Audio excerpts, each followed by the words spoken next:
Hey guys, I just wanted to make a really quick video for the helmet mount. So these are curved one.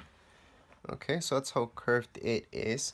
And I just put it on, pretty easy to put on. This is the flat one, so just to show you. I'm not sure where you would use a flat one, but I've seen people put it on snowboards and so on.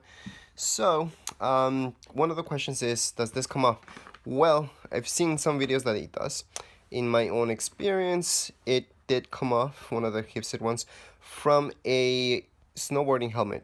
Okay, so it did come off, and luckily we found the GoPro. However, if you're going wakeboarding or something like that, water, and this comes off, that's a big problem, because if this ever comes off, you will lose your GoPro forever for sure.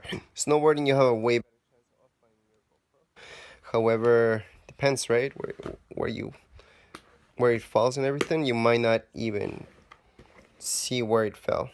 Anyways, so what I'm gonna do today is actually, besides the adhesive, I'm gonna drill a hole and make this not ever come out from the helmet.